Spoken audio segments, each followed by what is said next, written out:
La peur ne nous domine pas lors d'un événement en lui-même, mais lors de son anticipation. Quelqu'un appuyait sur ma sonnette. Ça continuait encore et encore. Tout ce que je pouvais faire, c'était rester là, assis, les genoux recroquevillés contre ma poitrine, et attendre. La sonnette s'arrêta. Je ne bougeais pas, je ne pouvais pas. J'avais trop peur. Et ainsi recommença l'attente de leur retour. La dernière fois, c'était il y a 3 jours, et chaque instant depuis a été passé dans l'angoisse et l'anticipation du moment où cette sonnette allait retentir à nouveau. 3 jours de peur constante qui me rongeaient. Les gens à ma porte étaient les huissiers. Et près de moi, il y avait un tas de lettres. Des documents qui retracent comment mes pré-étudiants se sont transformés en rappel, puis en mise en demeure. De comment j'ai arrêté d'être une personne indépendante et ambitieuse. Mais il y avait une lueur d'espoir, sous la forme d'un email que j'avais reçu le matin même. J'avais envoyé ma candidature sur un coup de tête après avoir lu qu'un nouveau centre de distribution avait ouvert en dehors de la ville. Et je vous le donne en mille, il m'avait offert un travail en tant que manutentionnaire payé le salaire minimum. J'ai un master et j'attendais désespérément un job qui reflèterait mon niveau d'éducation. Je me suis dit que je finirais par y arriver, que je me sortirais de ce trou en commençant par là. Je répondis que j'étais ravie d'accepter leur offre. Et en quelques minutes seulement, je reçus un lien vers un formulaire que je remplis consciencieusement. Cette bonne journée fut encore meilleure quand je vis qu'il y avait déjà des quarts de travail disponibles. Des quarts de 12 heures. Cela me semblait faire beaucoup, mais après tout, j'étais un membre de l'équipe maintenant. C'était ce que le nouvel email disait. Poussé par l'écrasant besoin de sortir de cet appartement, je cliquai sur la session d'orientation qui commençait 2 heures plus tard, suivie d'un quart de nuit. Je pris mon manteau et partis. J'avais bien trop peur de croiser les huissiers pour attendre l'ascenseur, aussi je dévalai les escaliers et passai la porte. Une fois dans la rue, je fus étourdie de soulagement. Je n'étais pas pris au piège et je n'étais plus une victime. Une nouvelle application sur mon téléphone indiquait l'emplacement d'un arrêt pour une navette qui menait au centre. Elle était à 10 minutes de marche et le prochain départ dans 15 minutes. Le bus était moderne. Il y avait l'air conditionné et je tuais le temps en regardant une vidéo promotionnelle pour le centre de distribution sur un écran en hauteur au bout de l'allée. Les statistiques défilaient. Il y avait tant d'objets, tant de technologies innovantes, tant de visages souriants. C'était des conneries capitalistes, mais ce n'était pas un problème. Ce n'était pas eux qui se servaient de moi, mais moi qui me servais d'eux à court terme. Je me calais dans mon siège et ignorais leur stratégie marketing hors de prix. La réalité me coupa le souffle. Une douzaine de nouvelles recrues comme moi furent pressées hors du bus, photographiées, attribuées des passes et menées dans une pièce qui semblait s'étendre sur des kilomètres. Des tapis roulants se dispersaient dans toutes les directions. Des livres, des télévisions, des micro-ondes. Tout un tas d'objets y étaient transportés à toute vitesse au milieu des travailleurs. Ceux-ci vérifiaient et transféraient la marchandise, surveillés par des superviseurs facilement reconnaissables à leur t-shirt vert fluo. Je pris une photo de la scène pour la publier sur mes réseaux sociaux que j'avais laissés à l'abandon depuis des mois. Mais je ne parvins pas à la mettre en ligne. Aucun signal. Je me rendis compte alors qu'on me dévisageait. Jerry des ressources humaines, d'après le nom sur son badge, me rappela que l'utilisation des téléphones était interdite dans le centre. Les jeux écarlates, je le rangeais. Quelques heures plus tard, j'étais un membre à part entière du système. Mon travail était de vérifier que la marchandise était correctement placée sur les tapis roulants, appelés la ligne. Certains glissaient parfois sur le côté ou entraient en collision. C'était facile au début, mais la vitesse à laquelle les marchandises passaient, ajoutée à la fréquence bien trop rare à laquelle je devais intervenir, me plongea dans une sorte de transe accompagnée d'une migraine. Ma première pause fut la bienvenue. La cantine était fraîche, l'éclairage tamisé, je ne devais pas être le seul avec un marteau-piqueur dans la tête, et la nourriture étonnamment bonne. Puis, beaucoup trop vite à mon goût, j'étais de retour au travail. À la fin de mon premier quart, j'étais tout simplement épuisée. L'idée de faire 1 heure de trajet pour me retrouver dans mon appartement m'angoissait autant que ça me déprimait. Je sentis le regard d'un superviseur peser sur moi et je parvins à esquisser un faible sourire. Il me demanda comment j'allais et je mentis en lui répondant que j'allais bien, avant d'ajouter, honnêtement cette fois-ci, que je n'avais jamais travaillé aussi dur de toute ma vie. Il hocha la tête et me répondit qu'il se contentait de satisfaire la demande des consommateurs. Puis il sourit et expliqua qu'il y avait des couchettes à disposition des travailleurs pour qu'ils puissent dormir entre leurs quarts.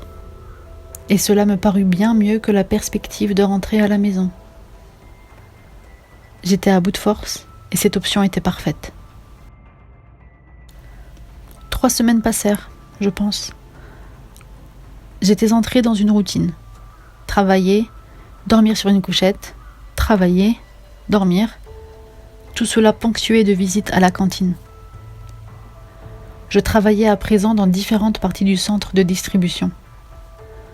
Dans le service d'expédition, mais aussi dans celui des retours pour les objets qui n'avaient pas pu être livrés ou dont les clients n'avaient pas voulu, et bien sûr, en tant que vérificateur sur la ligne. On pouvait garder un œil sur notre salaire via des terminaux destinés au personnel, et je me débrouillais plutôt bien. Le fait de ne pas avoir à acheter la nourriture ou payer les trajets de bus m'aidait beaucoup. Et puis, je me sentais en sécurité ici. Les huissiers ne pouvaient pas me trouver. Les maux de tête constants et l'absence totale de réseau mobile étaient des sacrifices que je m'étais préparée à faire. J'avais aussi appris à connaître mes collègues. Beaucoup semblaient avoir fini ici après une période sombre. Il y avait un bon nombre d'anciens détenus qui payaient toujours le prix de leurs erreurs passées, et beaucoup avaient été sans abri. Les couchettes, la propreté et la chaleur étaient une véritable aubaine pour eux. Et parmi eux, il y avait les victimes de cette société menée par les dettes et le crédit, y compris Laura. Elle avait été professeure mais avait eu des problèmes de santé. Quelque chose en rapport avec ses nerfs, je ne voulais pas être trop curieux, qui l'avait empêchée de travailler. Elle avait tout perdu. Sa maison, ses biens et parfois son identité.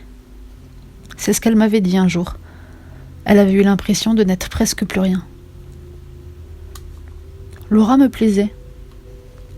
Elle était très belle, je n'ai aucun scrupule à l'avouer. Elle était vulnérable et triste, mais aussi drôle et, par période, une énergie presque magique émanait d'elle. C'était lors d'un de ces moments, alors que nous déjeunions tous les deux à une table de la cantine, qu'elle me parla de son plan. Elle voulait aller dans un nouvel endroit, quelque part au soleil dans l'idéal. Elle y commencerait une nouvelle vie et vivrait en retrait de la société. Elle voulait se rappeler ce que c'était que d'être heureuse. Je bus ses paroles et nous repartîmes au travail, en gloussant silencieusement comme des enfants.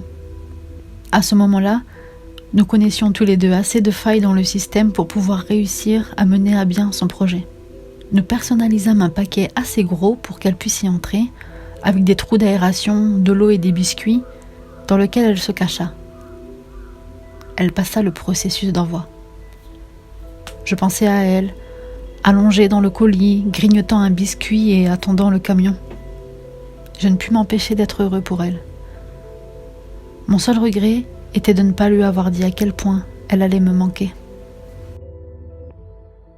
Laura était belle. Et son sourire, j'aurais fait n'importe quoi pour elle quand elle souriait. J'ai tout de suite reconnu le paquet. Je venais de commencer mon quart au département des retours. Le colis avait déjà été traité et poursuivait son chemin. L'estomac noué, je suivis le tapis roulant. Je ne pouvais rien faire d'autre. C'était le paquet dans lequel Laura était partie, et il était de retour au centre.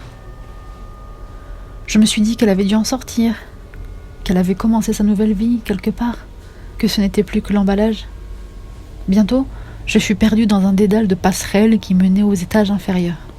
Le système semblait être entièrement automatisé. Il n'y avait ni personnel pour vérifier, ni superviseur. C'en était sans doute mieux ainsi. Je n'étais pas censée être là. Je remarquai une caméra de sécurité sur le plafond.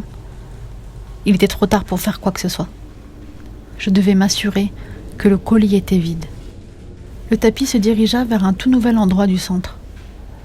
La passerelle m'avait mené à une sorte de mezzanine qui surplombait les tapis roulants, et je ne pus rien faire d'autre que constater que le paquet que je suivais avait déjà été automatiquement ouvert, révélant ainsi le corps de Laura. Elle était si petite et si fragile. Elle avait dû suffoquer à l'intérieur. Je commençais à pleurer alors que le corps était transféré sur un nouveau tapis qui disparut derrière une séparation, dans une autre zone. Je le suivis, et après m'être trompée de chemin une ou deux fois, une autre passerelle me mena au bon endroit. En dessous, son corps continuait sa route. À ma grande horreur, je vis un autre corps, celui d'un homme, devant elle sur le tapis. Ils se dirigeaient tous les deux vers ce qui ressemblait à un énorme ventilateur. Le corps de l'homme s'en approchait. Sans un bruit, le ventilateur se mit à tourner et je me rendis compte que je m'étais trompée. C'étaient des lames. En tournant, elles déchiquetèrent le reste de l'homme.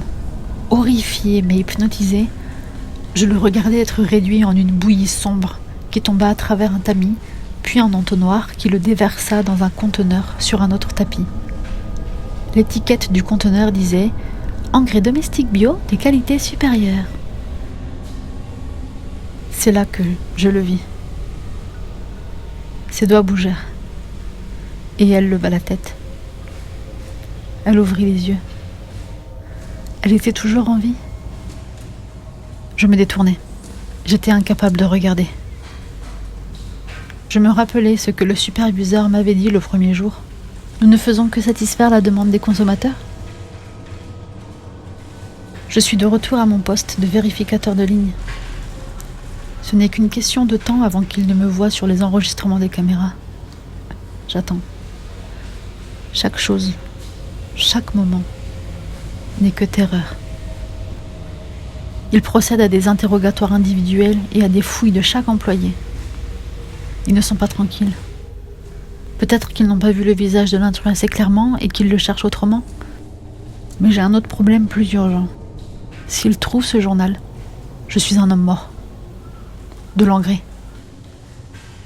Si vous lisez ceci, c'est que vous avez trouvé mon journal. Je l'ai rajouté à votre commande. S'il vous plaît, aidez-moi si vous le pouvez. Montrez-le aux autorités.